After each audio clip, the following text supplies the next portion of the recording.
I don't see it yet. This Hangout on there is live. All right, we're live. It's been, I think, a year. I'm not sure if it's been more or less than a year since we last talked. Yeah, maybe. Yep. Yeah, We had a good chat about office politics, I remember. yeah. I seem to have that conversation everywhere, including in the office. But I Hmm. it took me a while to pay for your book. That was a challenge, but I finally have it. Which means that maybe your book was really, really popular, or there were some other issues going on. They, their website was a bit slow. They had this Thanksgiving sale, and yeah, their site went down. So Okay, thank you well, for sticking with it. it's a good problem to have, I guess. Yeah. Um, and so, like, there's been a number of things that have transpired. I Since last time we talked, I have actually it's over now, but I was actually awarded a contract as a F sharp developer, Awesome. and my bill rate was the most that I've ever. I was billing at $110 an hour, killing it. Awesome. Awesome. Okay. Yeah. And that ended. But it let me know that there were companies that, and this wasn't a startup, this was a company that has been around for a long time, like Hmm. over 5 decades. And they saw value in the features that functional programming provided, specifically with F sharp, and that it wasn't, forgive my expression, but it wasn't a neo-Nazi in regards to it being stringent. Right. That it provided functional first capabilities so that you could still get your work done based on Right. the context, right? And so, for once, I worked with the architect that actually knew how to write code, and he was very Cool. talented. And I wasn't able to. I don't think I would have been able to achieve that type of hourly rate and be competent to actually start writing code like that if it weren't for your contributions along with some others. So thank you very much, Well, F thanks. Sharp, for Okay. Fun and Profit. Okay. Good. Yeah, Well, and glad I could help. I'm glad it's worked out for you. It's good. yeah, yeah, it has. I'm still going full throttle. I I sincerely believe I'm a junior F sharp developer, but I won't tell employers that. But But it's also, you sounds like you said you're also doing Elm and stuff as well. You're doing uh, some other stuff, or you're doing some other languages as well. So I mean, it's good I to. told you that.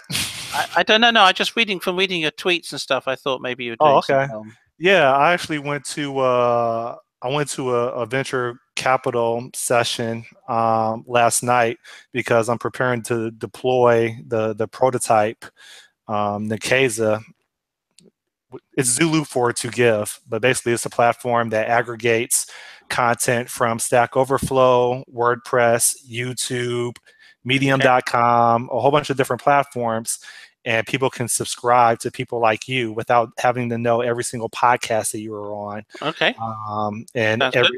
every mention of you. So anyway, yeah, the web client is written in Elm. Hence, I migrated the some of the skills that I did acquire from picking up F sharp, and because I'm an extremist, I don't like JavaScript at all. Uh, I wanted to figure out how to get into web development without touching JavaScript. So Elm seemed to be Yeah. a potential tool to do that. And honestly, there is a lot of a lot of the knowledge that I had acquired from your website, F Sharp for Fun and Profit, and just functional programming in general, translated to Elm. Yeah. So if I do something, I try to go all out, even if I don't really know the language. I'm trying to build a product and learn a new functional programming language at the same time. So Yeah. It's all yeah, good. I think once it's like one of those things. Is once you've got functional programming concepts under your belt, then switching languages is much easier. I think going from F sharp and Elm and a Camel and stuff. Um, Haskell might be a little bit harder, but I mean, I think the concepts are the same in all of them. So yeah. I think I'm on like I don't know. I thought I was on chapter 9. I'm at the chapter where it's talking about implementation. Where Yeah, it's that's a within heavy your book. one. That's the I think that's the chapter. It's a little bit people people fall asleep in that chapter because it's got a lot of code in it. Yeah, and so like I kind of changed my pattern over probably the last couple years where I no longer read every single sentence of every single paragraph of every Yeah. single page. So I'm kind of skimming through it, but there's still some takeaways that I had. I'm not sure if I'm going to really finish the implementation um, section or parts. I think it's called parts, Yeah. whatever. I think, I think so for people who haven't got the book, I just explained this, the fact there's three parts. There's the domain driven design part, then there's a bit on using types to do domain modeling, and then there's the implementation side of things. And to me, the implementation side is sort of the least interesting in a way. I mean, I put that in there because I think it's really important that you don't just have when I'm Theory. writing something, it's not just vague. It's like, oh, here's all the theory, but how do I actually do it? So I also have a whole chapter on persisting stuff to a database and stuff because I think that's really important, and I think most books don't cover that. But to be honest, I think the kind of you could probably just read the first half of the book, and that would actually be everything you need you need to know in some sense. In terms, that's the sort of to me that's the interesting part of the book is the domain modeling, the domain driven thinking, domain driven design, and using types for domain modeling. And I think the implementation side of stuff is like I think it's more to do with actually if you have a concrete problem, you can come back to that a bit later on and see here's some ideas for solving it. But yeah, it is kind of heavy because it's a lot of code and there's a lot of detail there. Yeah, there are some things that I never considered that I found quite useful. So, for example, I might butcher this, but Hmm. so the, the the product that I'm building is all F sharp on the back end, Hmm. and there were times where like I'm aware that there's certain types that I'm going to need or functions that I'm going to need. Yeah, I think it's functions. I'm aware that there's certain functions I'm going to need, but I choose to defer it until I have to be confronted with it. Right. And then more information trickles in, and I could basically handle that operation with more information. Right. And so the reason why I say that is because I would always get stuck where if I acknowledge that there's an operation that needs to be implemented, aka function, but I'm not ready to handle that right now, I would like just put in some arbitrary like empty list, Hmm. as the result. What I found really useful is I think within C sharp it's not implemented exception or something to that Right. order. But in F sharp, I saw in your book within the implementation details, you use exn. I guess that means exception. And I'm Right. like, that's all I have to do? Yeah. Yeah, because that's a type that's compatible with every other type. So Okay. any function that if you have a function that returns an integer, it can return an exception instead because it's compatible. So yeah, you can stick it anywhere for any normal function, which is it's good. Yeah, for not implemented yet, that's quite useful. Yeah. Yeah. So to make a long story short, I'll recommend for people that are reading your book that don't just pass over the implementation part of the book because there's some practices in there that I wasn't aware of that I'm like, oh, I didn't know I could do that. The same thing with your module declaration. So if you have, I think, functions or types, you could correct me, that kind of depend on one another, then you can say module rec and then whatever name, something to that effect. That's brand new in F sharp 4.1. That didn't used to be. So that only works with the latest version of F sharp. So Yeah, that's a brand new feature. Yeah. which I think you don't recommend. Well, I mean, I think recursive types, I mean, or reference to type, I think if you're going to, it's fine in one module. I guess it depends. It's okay doing a module, but when you're expecting types to be, one of the nice things about F sharp is the types are always in a certain order. And so if you get used to looking for types, so if you are using that self-referential cross-referencing types. I don't know. It's not recursive. It's not quite the word, but you're looking for a type and it's not there, and you expect to see it above because that's the way it always is in F sharp, and it's not. It's down below somewhere. I don't know. I might change my mind. It's a matter of taste on that one. Yeah. Who knows? Yeah. So here's a question.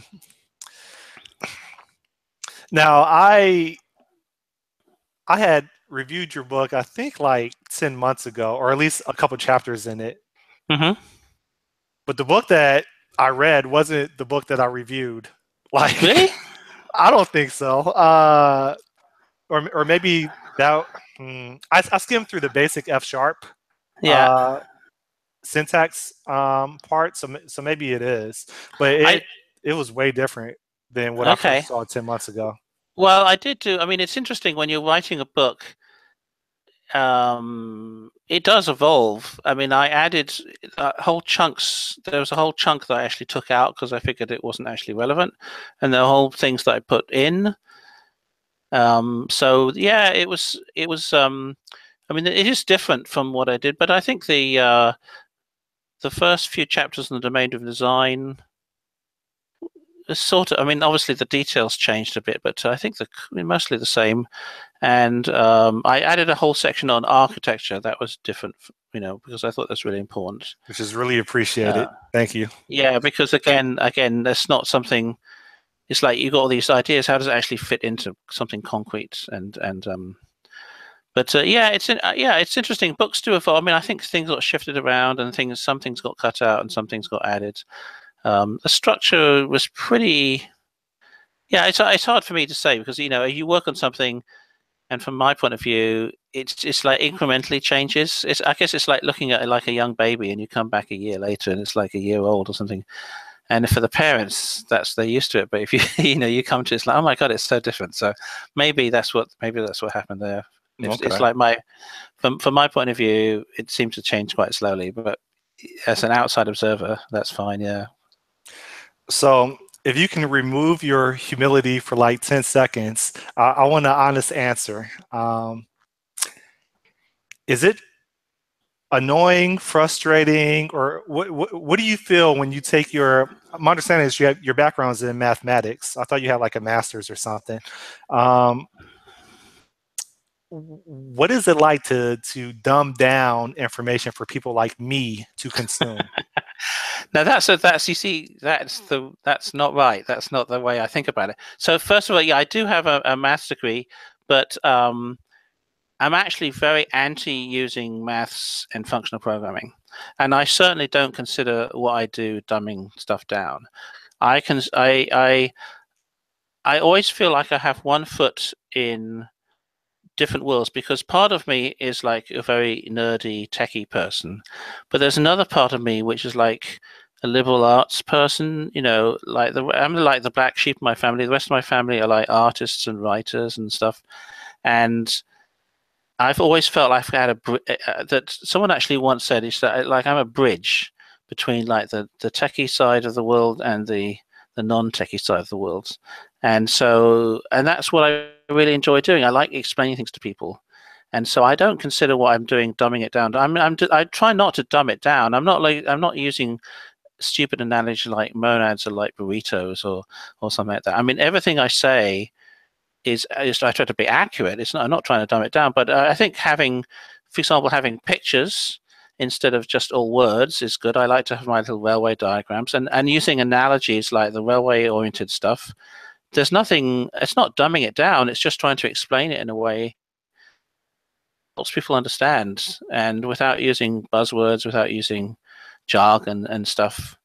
But so I don't think it's dumbing it down. I think it's just it makes me very happy when people understand stuff, and seriously, I think dumbing down is totally the wrong way. I really want in order for ideas to spread, I think it's very important that they need to be translated into a way that people understand. I don't know if there's a well-known book. I don't know if you've read it called Crossing the Chasm. Have you heard of that? No. I think you'd like it, but it was written back in the 90s, and it's based on something called the Diffusion of Innovations, which is an older idea. But the idea is that you have this kind of, like it's kind of a bell curve. And at the beginning, there's like the early adopters, the people who love the stuff, the people who are into the jargon and into the theory.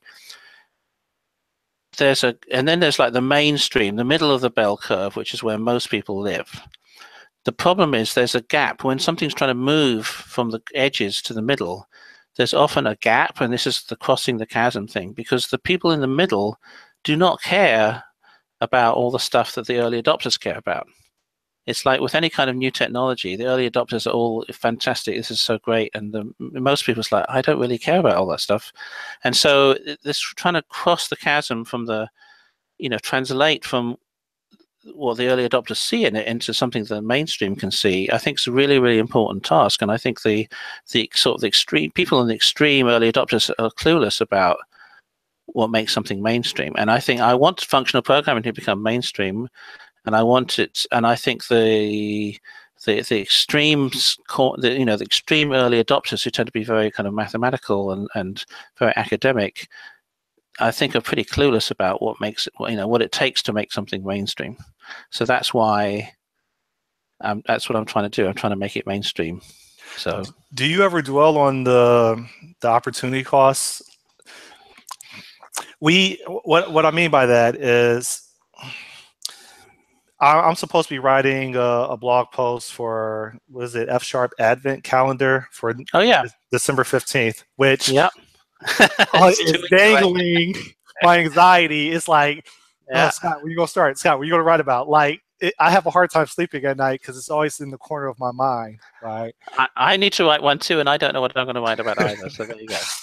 But my question is, in regards to opportunity costs, I think I'm somewhat fairly young, and so I want to. I'm severely focused on leveling up. I'm severely focused on trying to separate myself from mainstream. Now, you could say that I need a therapist. There's something wrong with me. That shouldn't be what I value. But based on my background and based on what I faced in life and in my career, it's absolutely important for me to be seen, be present, and be taken seriously in regards to helping people solve problems. And long story short is, I choose to spend my time advancing to to information that I don't know, so that I can hurry up, acquire it, practice it, demonstrate it, and keep moving on to further distance myself from mainstream, so that I'm more employable. And I just have to be able to articulate that and play politics. My question is this: do you ever consider the same opportunity costs where you're spending significant time articulating to people that believe that functional programming requires a mathematics degree, PhD, you have to know statistics, it's only for machine learning, this, that, and the other, all the stereotypes that pretty much are associated to functional programming? Do you ever consider the opportunity cost of, should I really be spending my time, or the last 3 years, 5 years, distilling down functional programming into manageable pieces for people like Scott, speaking third person, can consume? Or should I really take advantage of the time that I have left and push it to the limit and be the number one, I don't know, functional programmer in the world and write dissertations and have my stuff studied at universities? Like, have you considered that? Yeah, well, I think it's interesting because it's like, I have to say, I actually enjoy. I enjoy teaching. I've always been a teacher. I always enjoyed teaching people. And so even when back in the days I used to be a small talk person, I used to write small talk books and I used to teach small talk to people. And I guess, being, that's my personality. That's what I love doing. I mean, I think each of us, needs to find the thing they love doing. And I love to learn and I love to teach. So that's my thing. And I'm never going to be the world's greatest functional. I mean, there are people who are a lot cleverer than I am. I think you're close. No, Oh no. There's a lot of people who are much cleverer than I am, and so they're very clever at like the academic stuff. But I am, I think that my strengths lie in explaining things to people. I think that's something I'm good at, and so it's something I really enjoy doing. Now, I think it's also as you get older, you also want to kind of. It's like it's always nice to help people, but I mean, even when I was young, I like to explain things to people. That's sort of my role.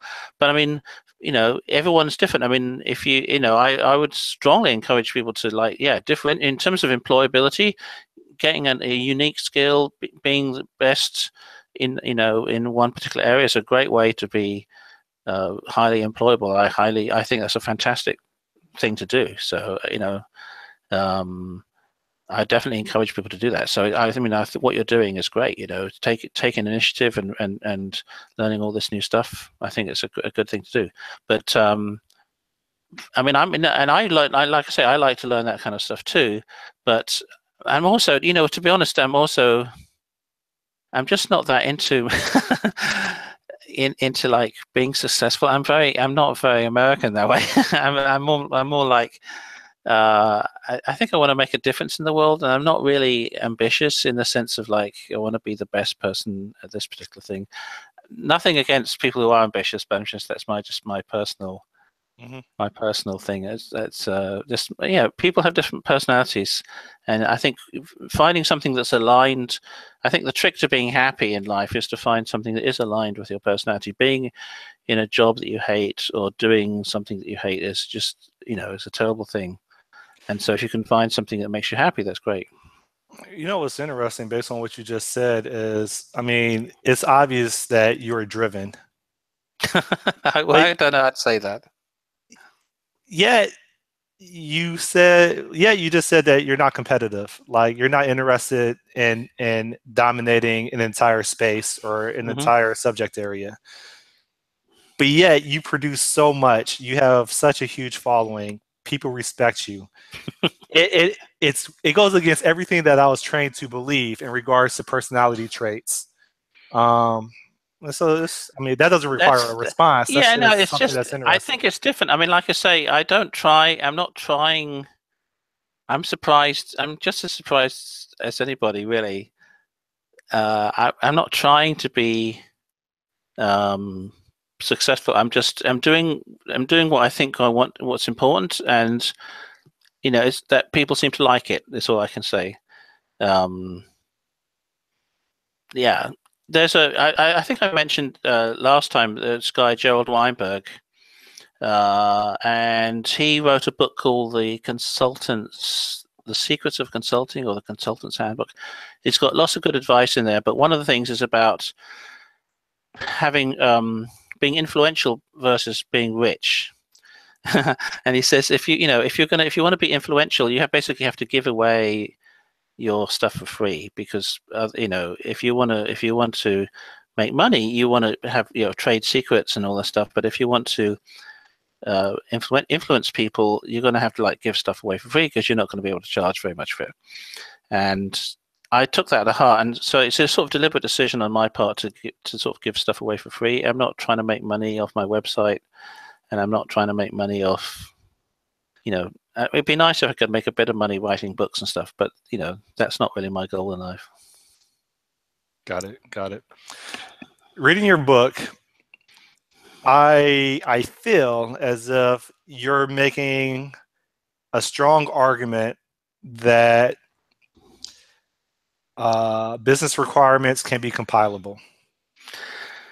Yeah, I have to say the book's a bit of an to be okay. So to be honest, the book's a bit of an experiment, in the sense that I'm trying to document things in types, using types as documentation. Um, it, I go, you can easily go overboard, and I'm doing this because for a lot of people they haven't even seen this stuff before at all. Because I'm aware that a lot of people who read this book might not know anything about functional programming, so I'm trying to demonstrate to people like that. So here's a whole new way of thinking about how you might document something. Um, to be honest, types, I don't really believe that. Um, I find that quite hard to show that types can do a lot of people think they can do. But people who claim that types can do everything, I don't think that's right either. I think there's always, we're humans. Requirements are always messy and fuzzy, and types can't do everything, but they can go a long way. They can go a lot longer, a lot closer than we can without types. It's a great way of doing some stuff, and it's just one more thing that helps. But yeah, I'm not an absolutist about that all the world's problems can be solved by wrapping it in a type.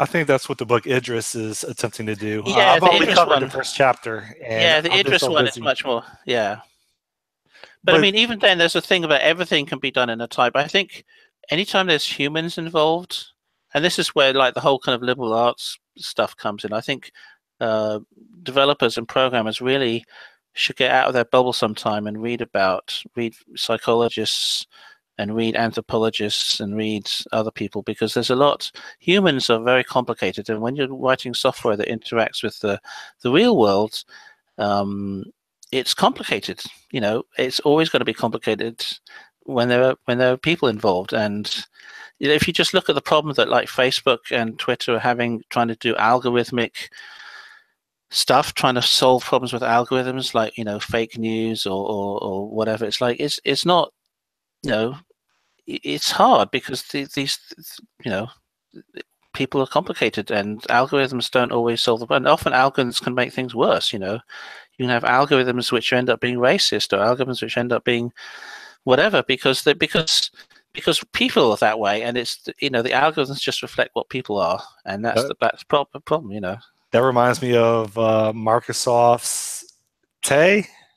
Yeah, that's right. The white supremacist bot. That's right. It started tweeting Nazi stuff because people fed it that way. Yeah, but there's also the thing of the ones that they use images like what does a criminal look like? A criminal looks like a black person, and a good person looks like a white person, because that's the image. This is what humans have tagged these images, and then the machine learning just uses these images to do the learning.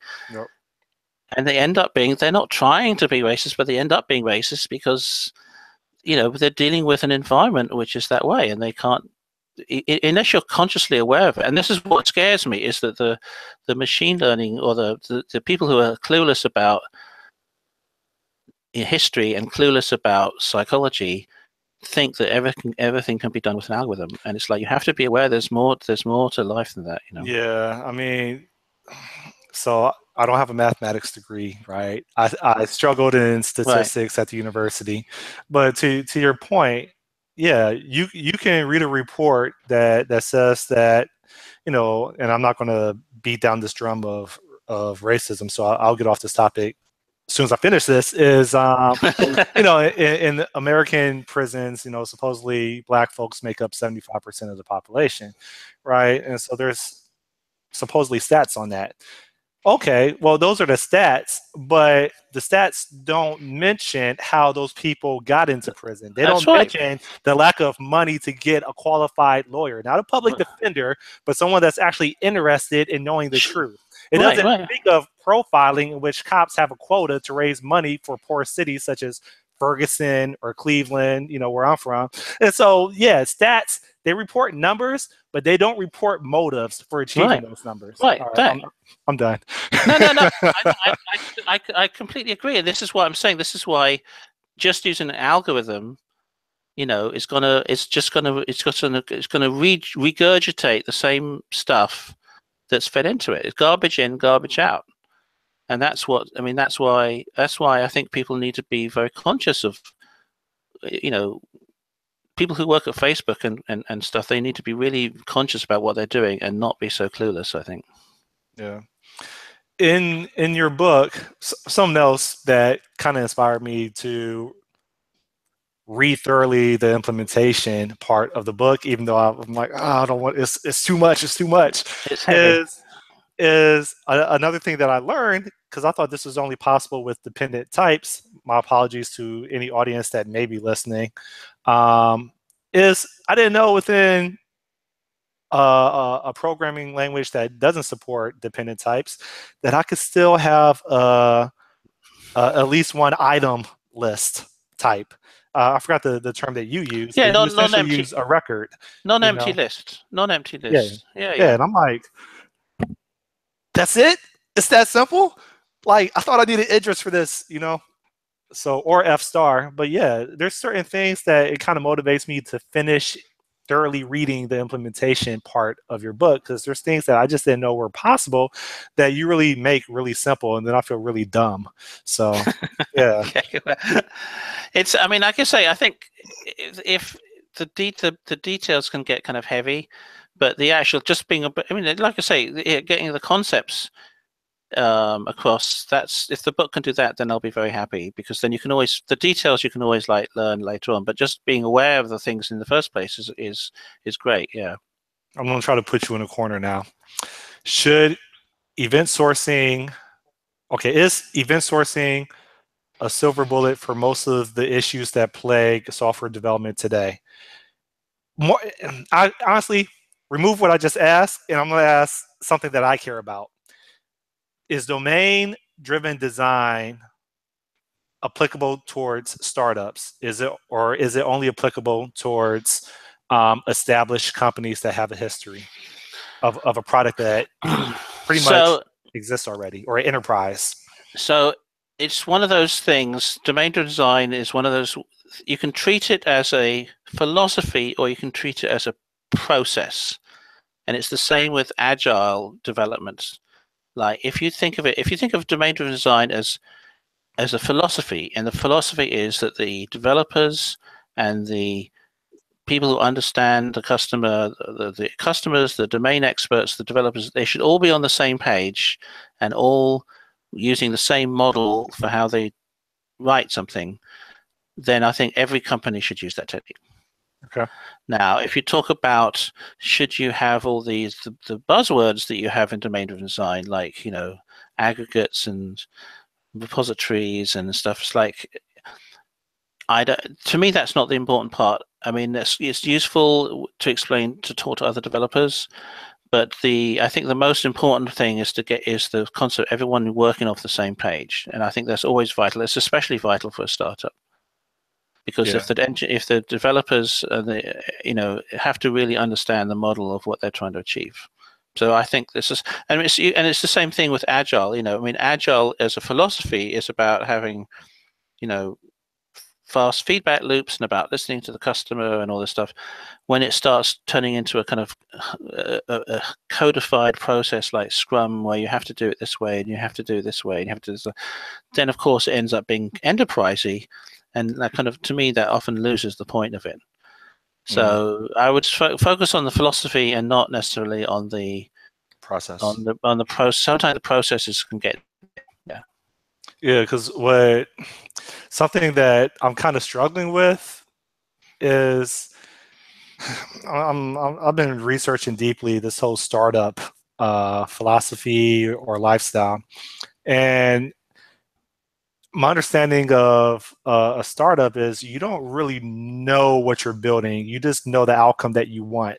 And right. so like sometimes there is no like domain expert, because you're not really sure what the domain, you have a high level understanding what the domain is, but everything else is kind of fuzzy because everything is based on tests and feedback and pivoting. And so that's where I'm like, I'm reading the section or the part on domain driven design, and something that was really cool, I really appreciate it, and I would pay way more money for your book because of it, but I already paid for it, so you can't charge me more, is event sourcing, which to me is a new concept. Mm-hmm. And but when I was consuming that information, I'm like, I never thought about it like that. But you know what? That does flush out cases, and instead of trying to act like I know everything and go type first, which I no longer do in object-oriented programming. In functional programming, I still define main operations first. But now this is competing with that idea of identifying main operations of of a bounded context is instead identify events. Well, identify events of a bounded context. I might be butchering what you're teaching in the book. And well, okay, here's the event. Well, how did that event get generated? What events led to that event? And then I guess that's where the storming part comes out, because now you have a proliferation of all these events that you now have to, it is what it is. This is what the domain is. The domain is somewhat complicated. So you're supposed to model the domain. If the domain is complicated, then it is what it is. And the domain is always complicated. I mean, again, when there's people involved, it always ends up being a lot. Even something as simple as the model I had in the book, which is just placing an order, ends up being much more complicated than you think. But yeah, I mean, it's the thing about the event storming approach, which I like, is it really focuses on, again, it's very aligned with what people are doing. Not most people who are going to consume, who are going to use software, they don't care about databases, they don't care about object-oriented design, they care about how does it relate to what I do every day. I come to work and I sit down and I fill in a form, and somebody asked me to print this out, and somebody asked me to do this report. This is what I do all day, and those naturally map. If the software doesn't understand how I do my job, the software, I'm going to be really annoyed. We've all used programs where it doesn't actually quite map to how I do my job, and so I have to do these workarounds. It's like, well, the computer wants me to do this, and it's like I don't really want to fill in this thing, but the computer wants me to do it, so I do it anyway. That's annoying. I mean, it's annoying even as when I go to a website which asks me for stupid stuff. I know it's annoying to me, and I can't imagine how annoying it is to somebody who's where that's their job all day long, to deal with computer programs that don't understand how their job works. So really understanding what drives people to do their activities during the day, that's to me is the most important part of the design process. And also having a design process. I mean, one of the things also that I'm trying to sort of stress in this book is having a design phase at all. Because one of the sad things about the agile movement comes up in every conversation is that, and I'm not sure this was intentional, but the idea is that you don't really do design, you just start coding. And it's not, I don't think that was the original intention, but people are sort of picked up on that. And it's like, we don't have time, design, you're not going to need it. Design is a waste of time. You just start coding and then and get, do feedback if you have enough rapid cycles. And I think design is, you can do the same thing. Design is getting feedback on a design is much cheaper than getting feedback on a whole bunch of code that you wrote. Do you think domain-driven design conflicts with emergent design? Or did I say that right? Emergent architecture? No, like I said, again, if you talk about philosophy versus some of the kind of encoded practices, the philosophy is that everyone's on the same page and that everyone is using the same terminology and everyone has the same mental model. To me, that should always be true. The more true that is, the more successful the product's going to be, no matter what it is. Okay. All the other stuff is, how you actually deliver that stuff. If you get stuff out the door, that's always the most important thing, by far. And focusing too much on process can be a bad thing. I mean, the reason why you have the process, and not that process is a bad thing either. The reason why you have a process is so that you can have reproducible stuff, so that you can, know what's going on, so that you can be clear on what steps need to be taken next. And so, process is a good thing, but if process gets in the way of delivering, then it's not necessarily a good thing. So I wouldn't say process isn't process. The goal is not to have a good process. The goal is to deliver something useful. If the process is there to help you deliver something useful. So if the process sort of gets in the way of that, then fine. Feel free to change the process. The process shouldn't exist for its own sake. Got it. I think I'm going to try to wrap up now. Okay. So since the last time we talked, I mentioned, hey, on Indeed.com, because in the States, that's like the leading job board site. Mm-hmm. I'm starting to see on job descriptions F sharp as a bonus, Mm-hmm. as something that's advantageous. Not really part of the requirement, but Right. I'm seeing on the job description, nice to have. I'm seeing it more often. I received a couple phone calls. One phone call disturbed me. And they're like, "Hey Scott, um, there's a client in Knoxville, Tennessee. Do you have experience porting F sharp applications or systems to C sharp?" I'm like, "I think you said that backwards." They're like, "No, we need someone that has experience porting a F sharp system to C sharp." I'm like, "Good luck on that." I I don't know think this. many people are going to sign up for that. I know that. Well, I mean, I'm going to guess the story in that one. Someone they had an employee who wrote something in F sharp, and then the employee's now quit, and they need to rewrite it back into C sharp. You can maintain it. But that's sad because what they should really be doing is training the rest of the team in F sharp. You know, um, I This mean, will be I'm guilty. I'm guilty of that myself because I used to work at a C sharp shop, and I did write a component in F sharp with the blessing of the management. But the rest of the team, that particular component, actually, I mean, I did train some of the other people in F sharp too, so it's not like nobody else can maintain it, but it is a sort of standalone component. I mean, the good thing is that component has been pretty much bug free for the last 5 years or whatever, so it certainly worked out very well. But in terms of maintainability, it's probably true that it's harder to maintain if no one else understands F sharp. They can always hire me back to do some maintenance on it. So what does that look like? I feel as if there's more of a functional programming, I don't know, allegiance in European countries than in United States or Canada. Obviously, you're not over here, but do you feel as if there's a stronger interest in functional programming based on certain regions of the globe? F sharp seems to be bigger in the UK than in the States, which is kind of interesting. I think of functional programming, it might be. It's hard to say. Clojure is pretty big in the States. I think that's a good question.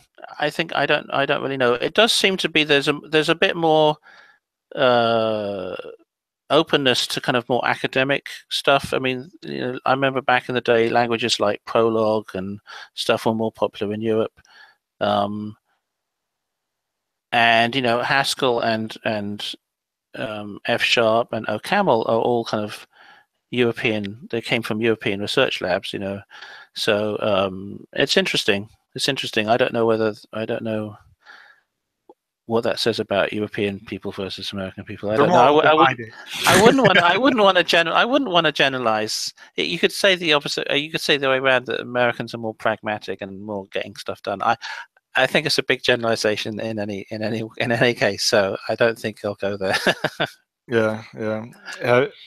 Have you personally observed more requests to well, let me start over. Have you personally observed requests to implement certain components or systems using functional programming technologies? Yeah. I've done some F sharp consulting, and so we know people doing F sharp, and I think the market is growing. It's not growing obviously as fast as people would like it to, but I do think it's becoming more. Except I think functional programming has gone from something weird to something in the Overton window. It's gone from being on the very edge of weirdness. Now it's just like it's not mainstream, but it's not too weird either. It's like it's becoming more acceptable. And I Yeah, remember exactly the same because I went through this with object-oriented programming, and I remember when object-oriented programming was this a very weird academic thing, and no sensible people would use it. And this was back in the 80s, and then it gradually kind of snuck in. And it didn't really become mainstream until the mid '90s with Java and C++ sort of taking off. well, it's probably a different way though, in regards to progression. So I have a hard time believing that. I mean, maybe there was a COBOL.net, but like for example, C sharp. I might get beat up on this. It just keeps stealing from F sharp, and so people are not necessarily making an argument to make a transition to F sharp. They're just saying they're functional programmers because they're doing lambdas in C sharp. Probably the same thing with Java. I guess to make a long story short, without trying to be too scatterbrained, is I feel as if people are probably more open to functional programming as long as it's done in an object-oriented programming language. Well, that's true. I mean, that's why C++ took off, because it was C with objects. And you could say the other languages are now absorbing functional idioms. You could say that's a good thing or a bad thing. I mean, if you're very proprietary, you say, well, it's not fair that they're taking all the good functional features. The good thing about it is you say, well, this is exposing, it's making these features more mainstream.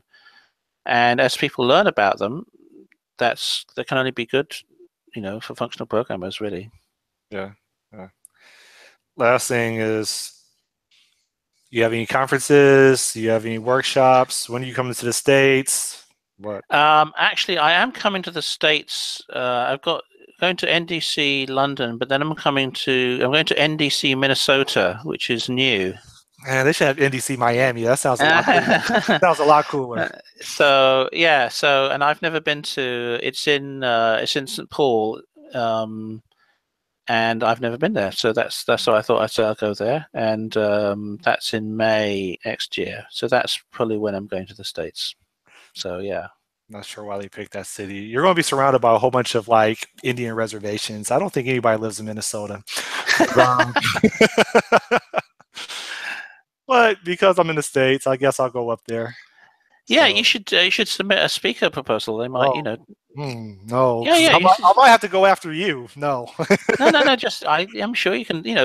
Things you've learned from F sharp, or things you've learned, how you've changed the way you're thinking as you've learned different kinds of languages. People always love that kind of stuff.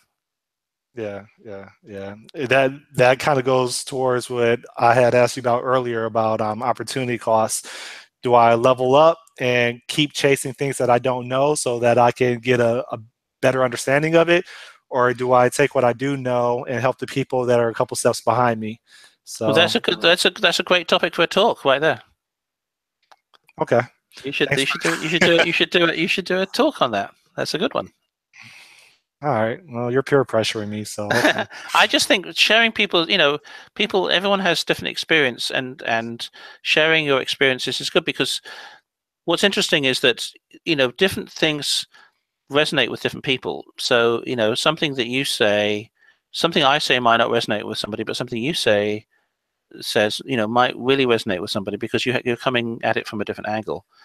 So the more, like I say, let 1,000 flowers bloom, the more the better, really. And the more different people talking, the more different perspectives, the better it is for everybody. Okay. In conclusion, thank you for entertaining my conversation for my whopping 140 subscribers, which no one really watches. But it's interesting. I enjoy this for me. So yeah. Last thing, and this is really a compliment, is when I was reading your book, it felt very familiar, right? And I mean this with I'm losing my vocabulary. As a comment or a compliment, should I say, is it felt familiar as like 10 years ago when I was reading the Head First design books, on design patterns, where the Gang of Four book, if I sat down and focused enough, I could pick it up, but I would have to reread certain sections over again. With the Head First design patterns book, it's like it made reading fun, and I felt that way about your book, where like things were very digestible, and I got excited about learning things that, sometimes I have an arrogant or cocky attitude. I'm like, wow, that's all I had to do? I just wrote all this code 2 weeks ago. And I could have just done it just like this. And so, to make a long story short, your book is very digestible. Thank you for taking the time and listening to people like me. Are you done yet? Are you done yet? Thanks for, delivering. I really appreciate it. Oh, well, my pleasure. Yeah. Yeah. Are you going to have bonus chapters that we can pay for? No, unfortunately, the publisher probably correctly thinks that people like short books, so I had to keep it under 300 pages. If I had my own way, it would have been like 1,000 pages long. I'm So, not sure if but that argument's still relevant when people are reading it off of their phone or their tablet. yeah, well, I mean, whatever, it's true, or who knows? But I Okay. mean, so it is short, but I mean, I am going to write. I'm going to be inspired now to write some other stuff on the same topic. So I will have some. I won't. There won't be bonus chapters, but I'll try and blog about some of the things I didn't get to cover in the book. Okay. Okay. That's it. So the name of the book is, I thought it was F Domain. sharp or domain driven design. Or what's It's the actual called. name? It's now called domain modeling made functional. Okay. That's it. That's So it. I don't have any questions. I don't have any more comments. Okay. Anything else? I'm about to hit the stop broadcast button All and right. let you. All right. Thanks so much. All right, 3, 2, 1.